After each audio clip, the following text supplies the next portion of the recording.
Hi, everybody. Welcome to our weekly debrief. This is our weekly deep breath when it comes to the news. I would like to think we're all breathing deeply on a regular basis, but it's nice to have a designated moment to do so in this very rapidly changing news cycle that we continue to find ourselves in. I'm excited to talk to you about this week's conversation when it comes to the news, which is really what we have during our debrief. We often take questions from you and we like to answer them. This week, I'm taking a little bit of a different turn because I want to explore this question of what's next. We're at such an interesting point in so many different stories where these stories go from here will bring us into a completely different news cycle potentially. And any number of these stories has the potential to do that on any given day.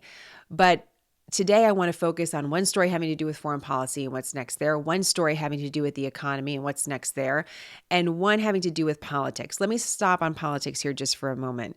One of the things I realized looking at this week's news cycle, but also arguably the news cycle from the past several months, several years, is that really so many stories are being viewed simply through the lens of politics. And politics is really important. Politics is always an important part of any story, really, but maybe not the only lens to look through. And I feel like that's a habit that's being perpetuated constantly when it comes to the news, that everything has a political angle, everything has a political lead. But when you really strip stories down, these stories are all about, no matter the topic, individual people making choices. And the choices that we make lead to consequences. Yes, there's political implications and policy implications, but there's also personal implications as well. And so that's something that I'm trying to go against the current a little bit here and not just look at these stories as political stories. And those political stories, it always seems sort of like you're watching Sports Center. It's like who scored what points and where's the game going from here? And let's just take a moment and look at these stories for what they are. So we're going to do that in just a second. Before I get to it, though, I just have to share a little personal story because I feel like this is definitely news you can use. Last week, we talked about a lifeguard shortage on SmartHER News, and it's just a good heads up that we all have to be aware around the pool. Well, then this week, I had this strange situation happen in our house. Suddenly, in the middle of the night, really early morning, around 4 o'clock in the morning, my fire alarm started to go off in the house, and that set off the broader alarm that we have on in our house at night. So this was complete chaos. I got the kids up, they're crying, they're wondering what's going on. I'm wondering what's going on because I had never actually heard the fire alarms go off in this particular way. That chirp you get when you have to change a fire alarm battery. I've certainly heard that, but this was different. So I didn't actually know what was happening. And then it happened again. And then it happened again. And so this was a really exciting part of our week where suddenly the whole household is up and there's no fire, thankfully. I started to worry about carbon monoxide poisoning. Your brain starts going, right? Like what's actually happening here? Well, after talking to a few people, I learned this tip, and this is what I want to pass along. It's something that I've never, ever done. I've changed a fire alarm battery, but I've never cleaned my fire alarms. Have you done that? Apparently, it's something you're supposed to be doing once a month. Definitely not doing that in our household. And we certainly have the air conditioner on a lot. We know that the heat wave across America has actually been a really big story this week. But in Texas, we have the air conditioner on all year long. That's part of living in Texas. And so there can be dust in the air that gets caught around your fire alarms. This can make them extra sensitive or make them go off. I don't know if that's the exact reason. But I did spend a lot of time this week also on a ladder cleaning my fire alarms with compressed air. So some people actually wrote me today on SmartHER News, and they told me that some of them said that this is something they do regularly. If they're vacuuming, they'll kind of go around the fire alarm with a vacuum. Who knew?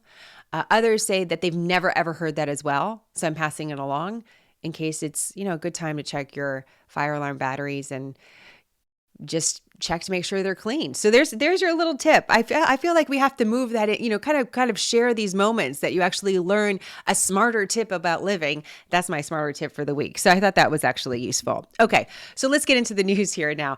One quote that I read a couple weeks ago, and I actually mentioned this before because I was so moved by this particular quote, and it's from an unlikely place to actually be moved by anything because this was a big conference of major bank CEOs are talking about the future of banking, the future of the US economy. I mean, all those things are important, but as far as deep philosophical thinking, it's not necessarily the destination that I would most quickly turn to. And maybe I should, because this was a quote by one of Morgan Stanley, so big bank in America, co-president Ted Pick. He was talking about what's going on with the economy and what's next, this question of what's next. And so I want to read you this quote of something that he said. He said, quote, "It's an extraordinary moment. We have our first pandemic in 100 years. We have our first invasion in Europe in 75 years. And we have our first inflation around the world in 40 years. When you look at the combination, the intersection of the pandemic, of the war, of the inflation, it signals paradigm shift, the end of 15 years of financial repression and the next era to come, end quote. Just thought about, think about summarizing our lives over the last couple years, all the changes that we've seen just in one quote, talking about the pandemic, talking about Russia's invasion of Ukraine, talking about inflation. Many of you have asked that question about whether or not inflation is specific to the United States. It is not. It is worldwide, which is one of the reasons we see all of these forecasts start to get a little dimmer about economic growth, because inflation is being felt in so many different economies. But I thought that was such an interesting observation by Mr. Pick. It signals paradigm shift. When paradigm shifts, when it actually happens, sometimes you don't know it. It can be very unexpected, like, for example, a pandemic that none of us necessarily expected in 2020. And sometimes you can actually feel it. We're in this moment where what's next is uncertain. And although the uncertainty can breed a certain amount of fear and anxiety, I also want to make sure that we mix in optimism too, that we could be on the dawn of a new era that could be even better than we think. So we have to entertain both, right? It's bipartisan, nonpartisan news. We want to make sure that we're not taking a political agenda and we're considering all sides. So let's talk a little bit about the new era and what that could look like. And we're going to move our horizons a little closer when it comes to some of these stories. And I'm going to move through these stories. I've actually selected some sound bites that I think are good to listen to. And normally with sound bites on a regular, news channel, you might hear 15, 20 seconds. I want to actually play some longer sound bites for you so you can hear from people. What are they actually saying? And isolate some of these quotes. This first story that we're going to look at is going to be our shortest chapter of this particular debrief, because what we're going to look at now is what's happening in Ukraine. What's next in Ukraine? And why does that matter? We never want to forget the obvious, the lives impacted by this war. We can look at just the short horizon. America has invested tens of billions of dollars in Ukraine, including another allotment of $1 billion this week to Ukraine. We also know that the future of Europe, the future of Russia, the future of what that continent looks like could be hanging in the balance here. We don't really know exactly what that means. Ukraine could join the EU. It could eventually join NATO. That kind of European bloc that's already established could grow bigger. But we're also hearing there's a concern about the advancements that Russia is actually making in eastern Ukraine are more significant than perhaps the Ukrainians are letting on. The New York Times intelligence reporter was being interviewed by the New York Times podcast this week. And he had a very interesting take because he's covered a lot of different wars where he's talking to individuals in the intelligence community. And he was saying that based on his reporting, the intelligence community in the United States has grown increasingly frustrated about the lack of information we're actually receiving from the Ukrainians. There's an understanding that in general, a country is going to portray the story that they want to tell. So Ukraine is going to talk about this David versus Goliath fight and that they're actually holding on and doing better than expected. And certainly we've seen that in the last several months. What was thought of that could be a very quick invasion by Russia didn't turn into that. But now there's a concern that Russia's making these advancements. The United States isn't necessarily getting good intel from the Ukrainians. Again, this is according to the New York Times. That's creating some consternation within the intelligence community because we've invested so much in the Ukrainians when it comes to not just direct aid, but military equipment. And so I think that's just important to be aware of, that story is out there and is being talked about more, about what do we actually know about what is happening in Ukraine to anticipate what could happen next. And let's talk about what could happen next. What does winning in Ukraine really look like? What does it look like there? NBC has an interesting report suggesting that the White House and the president voiced some concerns about statements made by our Secretary of State and our Secretary of Defense when they were in Ukraine several weeks ago, saying that perhaps their posture was too aggressive as to what the United States was really willing to do in Ukraine. Just over the last 24 hours from when I'm recording this podcast, you have European leaders in Ukraine again trying to show a unified force of support for Ukraine. This includes Germany's new chancellor, not so new anymore, but a new chancellor, new leader of Germany, as well as the French president. So there's a lot. That's the question I think we really need to focus on. What does winning actually look like here? Does winning mean that Ukraine gets to completely expel? Is that realistic? To completely expel Russia's forces, including in areas where there's been fighting for the last 8 years plus? Is that winning? Is winning conceding part of the Eastern territory to Russia and trying to create some sort of a deal? We haven't really heard about any sort of conversations that could suggest that. So what does winning look like in Ukraine, not only for the Ukrainians, but also for the United States and our allies? What is the goal here? As we've gone through the last several months of this, again, very erratic news cycle, and obviously this was driven in part because of Russia's actions and not necessarily unexpected, but unexpected in that we didn't know what would happen next after Russia invaded Ukraine and what sort of tools and investment Russia was willing to make. That's really, it seems to be really a time to think about that. And that's where I'd like to focus my reporting is who is defining victory here and what does that look like?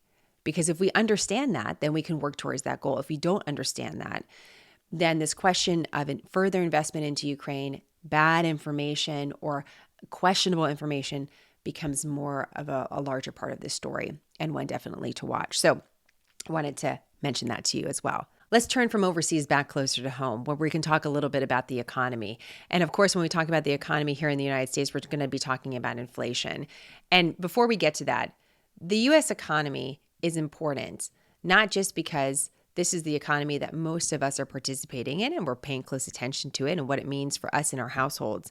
But the U.S. economy is important for the entire world. We're the largest economy in the world. What happens here affects economies elsewhere as well. We're very interconnected. Our planet is very interconnected when it comes to the economy. But just remember, when it comes to economic activity, the U.S. consumer is responsible for 2/3 of economic activity. So the decisions that you make not only impact your community, but impact the broader economy overall, and by proxy, the global economy. So it's really important to remember that when we're always looking at how is the consumer behaving and how is the consumer cared for and what is the consumer confronting. And when there's inflation, we know that the consumer is under pressure. Inflation, we want to talk a little bit like a Goldilocks. We could talk about Goldilocks, right? What's too hot, what's too cold, what's just about right. What's just about right when it comes to inflation, according to the Federal Reserve, is about 2% inflation. So that you have a little rise in prices, the economy is growing, there's economic activity. What we're seeing now is too hot. We're seeing quadruple plus what the Federal Reserve would normally like to see. Which if it's too hot, that means that prices are kind of on a race. They're moving higher. The prices are increasing. Our purchasing power of our dollar is going down. And so this creates an environment where the consumer is under pressure. What they can buy, they're getting less of. And remember, the consumer is really important. So if we're not able to participate in the economy the way that we like, then that causes ripple effects as well. So this is why inflation really matters. The question of what can actually be done when it comes to inflation is more of a debated issue than is normally reported. So right now, there's all this looking at the Federal Reserve. The Federal Reserve is raising borrowing costs because what they're trying to do is slow down demand for certain items. They're trying to kind of just mess with the dial a little bit.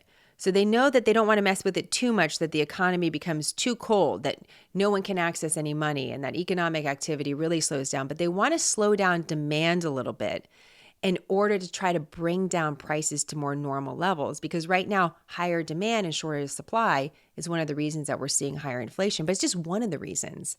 The Federal Reserve only has so many tools, so many policy tools to try to deal with this. And by the way, so do politicians, which gets back to our original conversation about there's limits to the conversations about politics and policy, because ultimately The economy is built on individual behavior and individual choices that we're making. So when we're talking about what's next, what I think is really important to realize is that you have really big voices like Mohamed El-Erian, he's an economist that a lot of people listen to, saying that inflation doesn't look to be subsiding anytime soon, that we could see 9% inflation. So again, added pressure against added heat to the economy. That's not great for the consumer. What the Federal Reserve can do is, again, try to raise borrowing rates to try to tamper this down a little bit. But there's limits to the Federal Reserve's power. And so I want you to listen to what Mohamed El-Erian has to say about this situation. The Federal Reserve did not react. It mischaracterized what inflation is, and it fell behind. And the lessons of history is once you fall behind, you lose the ability of the first best response. You end up in this awful situation that we're in today where you need to make a choice. Do you slam on the brakes hard to control inflation and risk a recession? Or do you just tap on the brakes and risk inflation lasting much longer than it should? This is going to have enormous economic, social, it hits the poor particularly hard, institutional, and political consequences. I was very puzzled when a year ago, so many people were so confident that inflation was transitory. There was so much we didn't understand about the post-COVID inflation that humility would have been a good idea. Unfortunately, today, there's a few things we know for sure. This inflation is hurting all Americans. Second, the longer it lasts, the more it's going to create demand destruction, meaning that the average American not only get hit by higher prices, but they will start worrying about their income. And that is not a situation that we really want to be in. The darkest period is that inflation persists, heads to 9%. People start worrying that it's going to go to 10%. And next thing you know, we end up in a recession. What's the best is that the Fed regains control of the inflation narrative, and we have what's called a soft landing. Inflation comes down without us sacrificing growth too much. Unfortunately, the balance of risks is tilted in a negative way right now. I'm looking at the notes from the Federal Reserve meeting, and what they're saying is this. I'm going to read this to you. This comes to their economic projection. So overall economic activity picked up after edging down in the first quarter. Job gains have been robust in recent months, and the unemployment rate has remained low. We have a strong labor market, and that's what's keeping us away from a recession right now. The one bad thing about our labor market is that we don't have enough labor force participation. We don't have enough workers. We have twice as many jobs that are open that there are workers. And what we need is more workers entering the labor force. That would help tremendously with our economic outlook.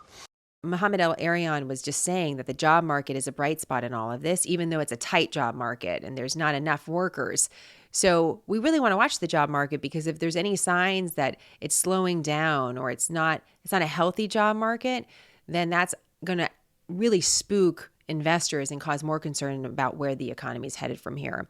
Inflation remains elevated, they say, reflecting supply and demand imbalances related to the pandemic, higher energy prices, and broader price pressures. Just a note on that, there's all this talk about what causes inflation, and many of the conversations are just focusing over the recent years. But remember, one of the issues with inflation, we get to that question of your dollar buying you less. Well, how does your dollar buy you less? It's not just about supply and demand and higher prices. Your dollar can buy you less if there's just too many dollars out there. And one of the things we've seen in recent years is just so much spending from Washington, D.C., so much stimulus from both Democrats and Republicans. And that causes a major issue when it comes to the economy. It can. If it's done in the right way, it can stimulate the economy and get us out of a bad situation, gives us a little acceleration. If it's too much, though, it can actually lead to our dollar losing some value. And I just think it's important to remember that the environment that we're in now is not just because of the last several years, that the conversation can expand beyond that. And it's more of a question about economic policy overall in the United States. But remember, the policymakers only have so much control, and what the consumer actually does is what we're going to be watching. So if the consumer hangs in there, despite the inflationary pressures, and continues to spend and continues to spend money and isn't pulling back on certain items, then the picture of what the economy looks like for the rest of 2022 is going to be different than if we see data that's suggesting people are really conserving their spending, they're being deterred from participating in the economy. So that's what we need to watch. We need to actually watch the consumer just as much as we're paying attention to, well, what is the Federal Reserve doing, and what are the different policies put forward by the White House potentially. One of the other issues I wanted to talk to you about is gas prices. One of the historic moments over the last several weeks has been that we've seen the national average for a gallon of gas go above $5 a gallon. Now, some of you will say, we've been there a long time, Jenna. We've been there a long time. I get it. But this is the national average according to AAA fuel gauge. And we've never seen that before. The Wall Street Journal has an editorial kind of going back and forth. Now, the Wall Street Journal editorial page is going to be more conservative than other pages. And so it was taking issue with the White House's policies when it comes to oil and gas companies. And we could spend about 60,000 hours on that topic and probably still not get to the bottom of it, because there's different thinking about how oil and gas should be regulated, what's good for the economy when it comes to the environment, all of those things. But this number was floated by the Wall Street Journal editorial page that we could see very easily $6 a gallon gasoline. And the reason they're saying for that is that refinery capacity has gone down during the pandemic because refineries had to shut down. They were under pressure. Now they tried to start back up, but the regulatory environment, they say, is not incentivizing them enough to get more supply into the market, which would bring down prices. Others would disagree with that take and say, well, listen, these regulations are important from Washington, D.C. for many reasons, including the environment. So there's a debate on that. But I think it's important to note $5 a gallon gas on a national average was something that we've never reached. We're there now. Could we see $6 sooner rather than later? And that's something to watch when it comes to for what's next. Remember, petroleum products are in so many things. It's not just about the gasoline. It's not just about our Amazon deliveries, everything that's getting delivered to our household, and the price of delivering goods all over the United States, because trunking is still such an important industry. Petroleum products are in almost everything that we use, from our sneakers to our makeup. And so that's those little added pressure to the economy when the prices are going up that really affects the price that you eventually see in the store. That, combined with all this inflationary pressure, you can see why there's concern about, well, what is the American consumer? How much can the American consumer take?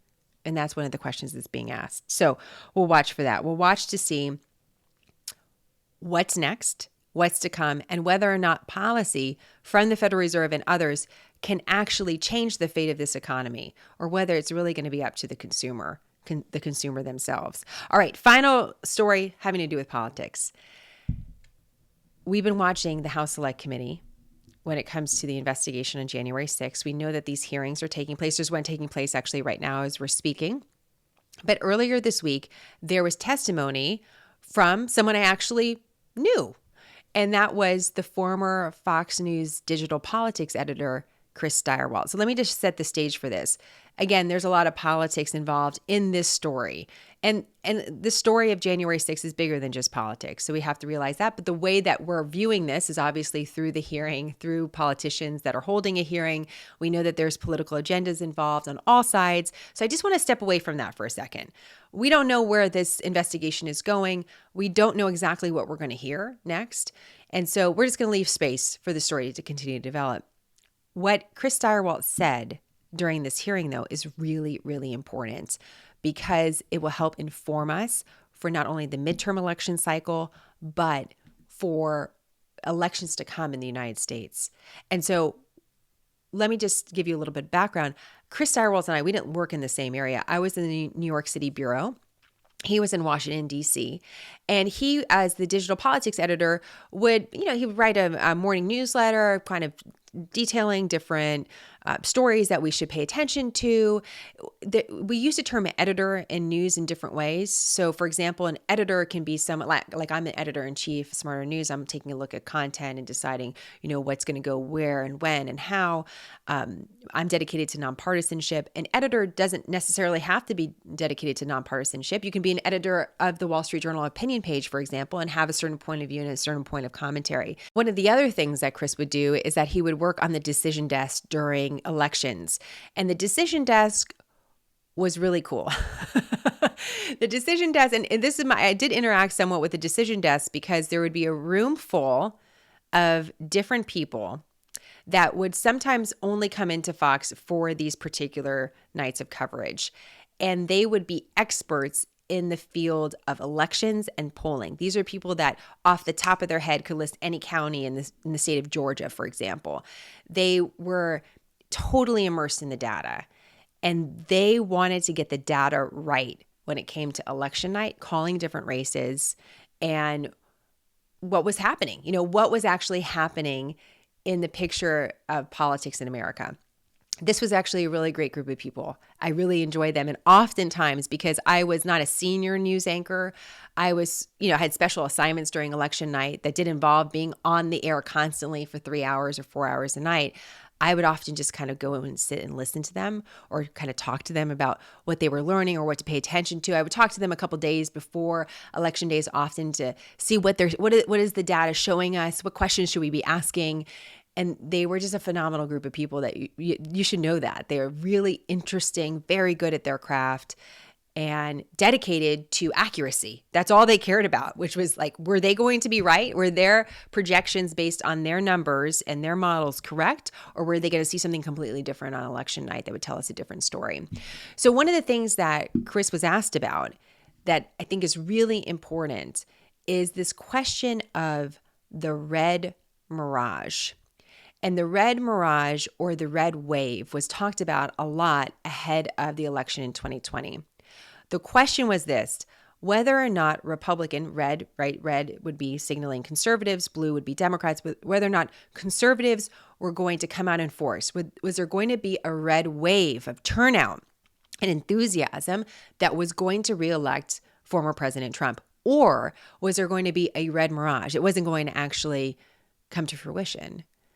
And so that was the question going into this election, and how people vote and their behavior. Again, the individual making choices really determines how we actually see results, voting results, when they're tabulated. And I want you to listen to how Chris explains this. In the 40 or 50 years, let's say, that Americans have increasingly chosen to vote by mail or early or absentee, Democrats prefer that method of voting more than Republicans do. So basically, in every election, Republicans win election day and Democrats win the early vote. And then you wait and start counting, and it depends on which ones you count first, but usually it's election day votes that get counted first. And you see the Republicans shoot ahead, and then the process of bailing and binding and unbinding all those mail-in votes. And some states like Pennsylvania refuse to count the votes first, so you have to wait for all of that to come in. So in every election, certainly a national election, you expect to see the Republican with a lead, but it's not really a lead. We had gone to pains, and I'm proud of the pains we went to make sure that we were informing viewers that this was going to happen, because the Trump campaign and the president had made it clear that they were going to try to exploit this anomaly. And we knew it was going to be bigger because the percentage of early votes was higher, right? We went from about 45% of the votes being early and absentee to, because of the pandemic, that increased by about 50%. So we knew it would be longer, we knew it would be more. Now, Chris's description was actually backed up by a former campaign manager for President Trump, who said that he talked to President Trump and said, listen, based on the past behavior of Republican voters, we expect to be ahead on election night. But what we really need to watch is after the votes were counted for the day of, which often happens. It depends on your state, by the way, about how exactly they're counting votes. Most states don't, if you mail in a ballot, they're not counted right away. They're held. And so you could see votes counted on election night, and then you move to the mail-in ballots, or you move to the absentee ballots. And that's what we saw on the election night in 2020. You saw President Trump ahead, and then suddenly you saw what could look to some like a suspicious run towards President Biden. One of the things that Chris did is he called the state of Arizona for President Trump. The decision desk and Chris, they called the state of Arizona very early compared to other networks and other news sources. And this caused a lot of attention because this was one of the key states that President Trump or President Biden had to win in order to win the election. And so you'll hear from Chris what this was like. And you have to understand, or in this room, you have, the best people from academia, Democrats, Republicans, a broad cross-section of people who had worked together for a decade, who are really serious about this stuff. So we knew it would be a consequential call because it was one of 5 states that really mattered, right? Wisconsin, Michigan, Pennsylvania, Georgia, Arizona were the ones that we were watching. We knew it would be significant to call any one of those 5, but we already knew Trump's chances were very small and getting smaller based on what we had seen. So we were able to make the call early. We were able to beat the competition. We looked around the room, everybody says yay, and on we go. It's always possible that you could have, a truckload of ballots be found somewhere, I suppose. But once you get into this space, ahead of today, I thought about what are the largest margins that could ever be overturned by a recount. In a recount, you're talking about hundreds of votes. When we think about calling a race, one of the things that we would think about is it outside the margin of a recount?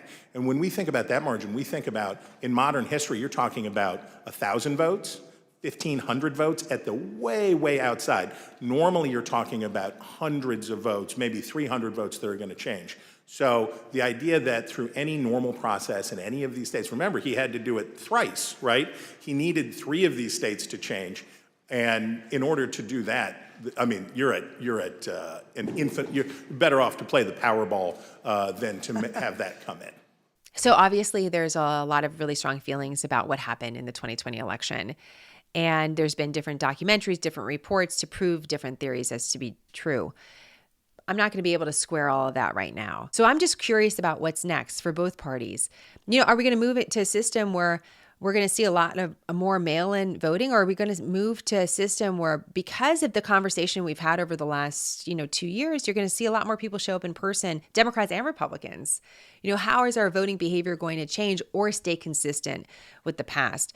And that's one of the questions I'm asking about what's next. So that's your quick debrief on a couple different topics here. We're going to watch what's happening overseas in Ukraine. What's next? What does winning really look like there? What are some of the significant movements by Russian forces that we should pay attention to? And if we can define what success looks like, how do we move towards that as a country, but also as a group with our allies? We talked a little bit about what's next for the economy. Some are projecting higher inflation, higher gas prices. I know that's not what we like to hear, but the question is, what's next for the consumer? How much endurance do we have before we really start pulling back? We know that means a lot for not only the U.S. economy, but the global economy overall. And then when it comes to politics, I'm not talking about politics in the typical way. I'm talking about politics and voting behavior. Does the past actually inform what's next? Has our voting behavior changed? Will we see different voting behavior in the midterm elections because of concerns about election reliability, whether or not you believe that or not? Has the American voter changed in any significant way?